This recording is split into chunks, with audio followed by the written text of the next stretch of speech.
and welcome to Studio Luma's show, Illuminate. I'm your host, Riza Santos. I'd like to welcome our guest for today, Oliver Miguel. He's a performer here in Calgary, and he will be playing the saxophone for us. Stay tuned to hear our interview and his closing performance.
Oliver Miguel, welcome to the show today. Thank you so much for having me. I'm very, very honored to be asked to be here. Thank you. Of course. How are you doing? I'm doing as good as one can be during the circumstances. Mm-hmm. It's been tough for a lot of artists and performers, but I think I try to stay positive. Daily practices of gratitude and things like this that help me to maintain a positive outlook. But I do miss performing with my friends and seeing my supporters and just making music and expressing love and joy in a room. But Yeah, how are you doing? I'm great. That was a deep answer. I mean, well, a lot has happened. A lot has Yeah. happened since I've seen you too. So Right. you're a very multi-talented performer. I've actually performed with you before in the past. You were playing the saxophone, and today you've got a guitar in your hand. Yeah, that's right. I remember performing with you. I think one of the first time that I performed with you, at least, it was at the place is it called the Palace? Yes. It's called the Palace. It was, I don't know what the event was for. Oh, I remember. It was a Red Cross fundraiser. Oh my goodness. Mm-hmm. Yeah. And I remember you were playing an Alicia Keys song, and and you killed it, of course. Thanks. And I think I was playing bass for you, actually. Yeah. Well, actually, I think you were. I think someone else was playing bass. I remember you playing saxophone because I Okay. don't know too many people that play saxophone, Okay, and yeah, it's like the first time I've seen it live. And it's so funny Nice. because we didn't even do a sound check. I literally got off the airplane and then went straight to the venue and then just got on stage, and then we had not even practiced, and then we just went. It's so interesting how that is the case for a lot of shows. Sometimes that happens, and people are always, or audiences sometimes are surprised to know that very little rehearsal has happened, or you haven't even met the artist you're performing with. I hadn't even met you yet. Do you Right. find that happens quite a bit when you're performing? Because you've done a ton of events. You have so much experience. Yeah, it has happened to me quite often where I've performed with very, very accomplished artists like yourself, and they will fly in an artist. We will have rehearsed, and then they don't even do the sound check. They literally just show up and we do the show with them. Most of the time that works really well if they fly the musical director ahead of time.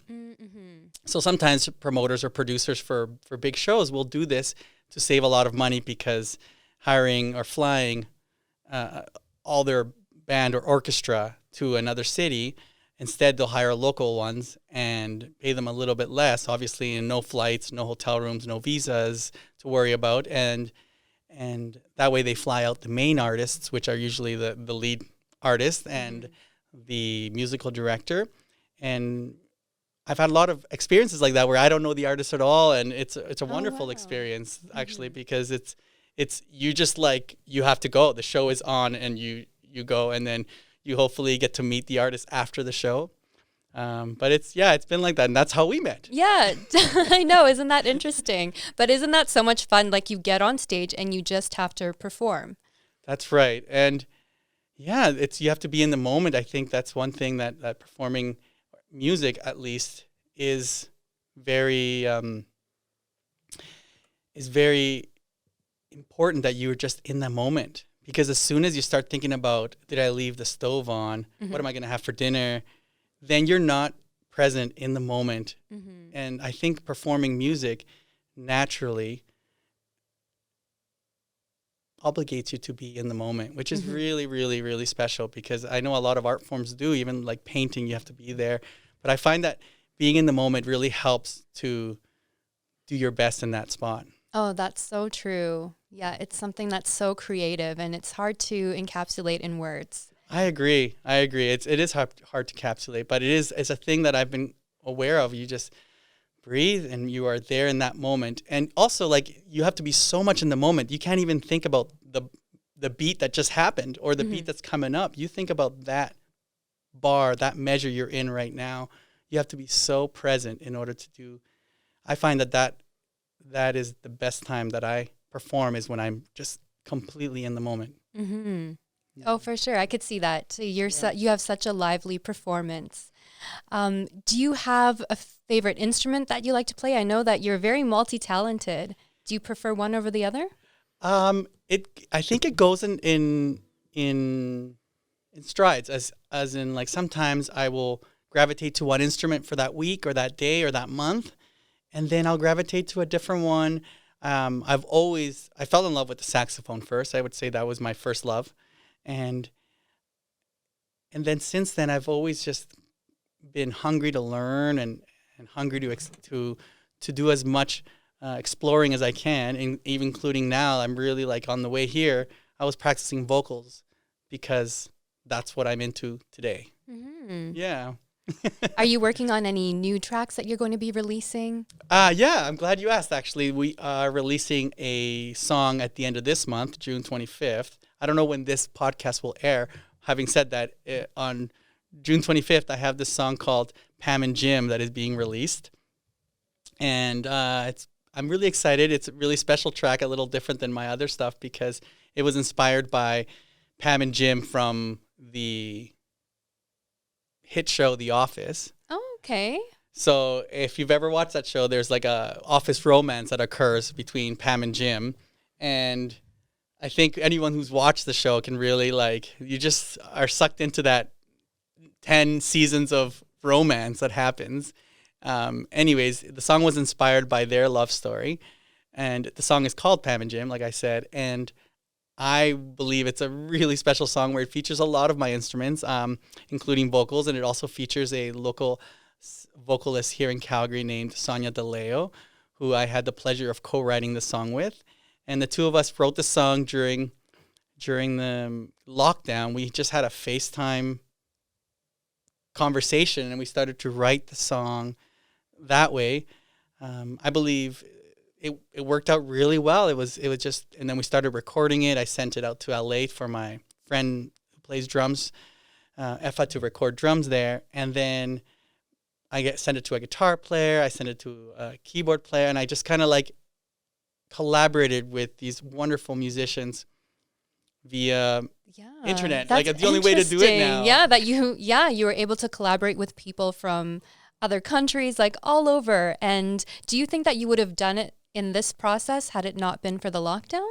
I think the lockdown forced me to think creatively of how do I collaborate with artists that I would love to. And it was cool because I could reach out to other artists who I hadn't worked with, for example, with Effa for over 10 years, last time we performed together.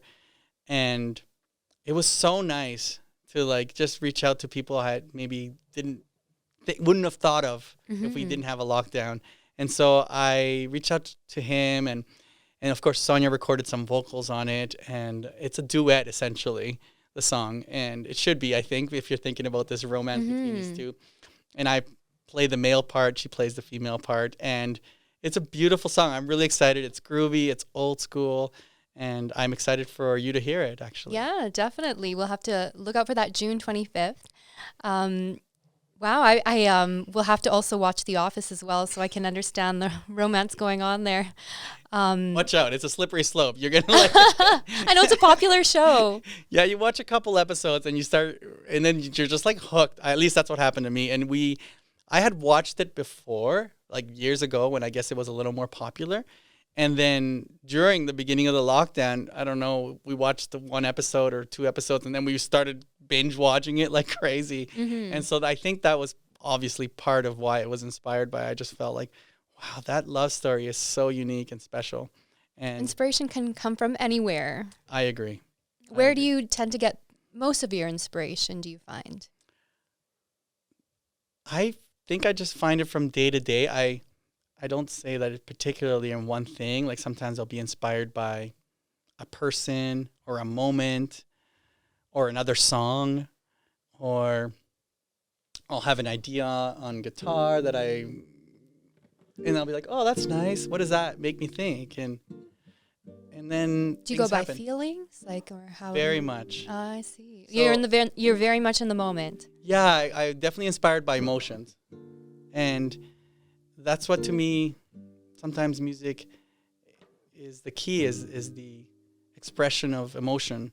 And I also teach a little bit online, and I was teaching this really eager, hungry young sax player, and she was asking me about what should she do in regards to a certain element that we were learning or this talking about. And I gave her the little spiel. I said, you know what? I know a lot of teachers, they give a lot of rules out. This is how I do it. This is how it's been done. This is how you have to do it. And I told her that's not the way I believe music is, because music is the opposite. It's about freedom. It's not about rules. It's about freedom of expression and being free to do whatever you want. So music is freedom. And I told her, you do it the way you want to do it. And she loved that. And after our lesson, she just told me she played for hours, just going off of that idea. That's such good advice. Yeah, I think so. I think someone told me that at one point. I can't remember who, but I live by that. Where do you see yourself taking your music? That's a good question. Well, I hope that I can continue to sustain myself through music. I was doing pretty well in 2019. I would say I had my most prosperous year, and I was grateful for that. And it was a lot of work. I think we did over 230 shows in 2019. Wow, that's a lot of shows. Yeah. So it was very busy, and they were all very successful, and I was very happy. I couldn't have wished for a better year. And I was so happy for 2020 because it was looking like it was going to be even better. Not more shows, just maybe perhaps even more lucrative shows. And yeah, and of course, you know what happened. Yeah, I think people are very eager for things to get back to some sense of normalcy and really excited to see shows again. Yeah, so that's something to look forward to. I'm looking forward to seeing shows. There was a few shows at concerts that were supposed to come to town that I was looking forward to seeing that I hope can be, I know they're postponed until further notice, but I can't wait for them to actually happen. Oh, for sure. Do you have a dream venue that you would just love to perform at? Really, I've never thought of that question. Or maybe a location. I would love to go and perform at Madison Square Garden. Why not? Yeah. That would be fun. It is very iconic. Right? It's like, why not? Aim big. That would be a wonderful experience, I'm sure. And especially with the right people, it would be just unforgettable. Oh, for sure. And New York is such a great city. It is. It is. I've been there only once, and it was a long time ago. I think it was almost 18 years ago. Okay. And I was there for the... what was it called? It was like a music conference of education and whatnot. And I met so many wonderful people there. I met a lot of my heroes, as a matter of fact, musical heroes there. And I remember taking pictures with them everywhere on the elevator. I'm like, oh my God, can I take a picture with you? It was back before like selfies were a thing, but I was doing, I was like, oh my God, look at this. I was so excited to meet all these wonderful people who I admired and respected, and to meet them because of this conference. It was really cool. Who are some of your inspirations? Well, back then I was studying jazz. I was a full-time university student studying jazz. So a lot of jazz icons, of course. And I think since things have evolved and you get to meet them, and most of them are so wonderful and humble and lovely people. And it's so inspiring to meet your heroes and find out they're just humble, regular people who are happy to meet you. And that's like something you take with you. You're like, wow. Yes. Respect. For sure. Yeah. I could definitely agree with that. Yeah. Have you met some of your heroes? Yeah, I have. And I've met some really, I guess you would call them really famous super celebrities. But when you meet them, they're so humble and down to earth. You just like them so much more, even more than you did before. I agree. Just like you're just a good, cool person. Yeah. I'm like, no wonder they're so successful. They're just awesome humans. That's for sure. how I think anyways. Yeah. Do you have any advice you would give to people that aspire to become a performer? Yeah. I mean, not only to become a performer, I think there's this book I read not too long ago. I reread. It's called, what is it called? Well, it's changed names because I read the revised version. And did it have to do with music? No, it's a book by Don Luis Miguel Ruiz, and it was called The Fifth Agreement, the 5 agreements. Well, originally it was the 4 agreements. Oh, okay. And then the new revised one is called the 5 agreements. And one of the agreements, which I agree with all of them, but one of them really is good to mention, and that's always do your best. So I think that's a great way to live by, whether you do music or anything. Yes. If you just always do your best, there's nothing to worry about because you're doing your best. And whether it's a real estate agent or music or a chef or a podcast creator, if you're just always doing your best, you'll you'll get there. Oh, for sure. reach your Yeah. dreams. And you can always be proud of what you've accomplished when you've really put your best effort in. Absolutely. And sometimes even when you put your best effort, you might look back and be like, oh, I've gotten so much better. But the reason you've gotten better when you look back on it is because you've always done your best, and therefore you've always increased your bestness. Yes, for sure. That is really good advice. Yeah, I think doing that's a great element and a great way to live by. Do you have a message for your fans and followers? I love you. I'm sure they love you too. I'm so grateful to have the support that I do have, and to have met so many wonderful people along the way. Music has brought wonderful people into my life, and so I'm grateful for all of them, and I love them all. Aw, that's very sweet. Well, thank you so much for coming on the show today. Thank you again for inviting me. It's a real treat and a pleasure. Likewise.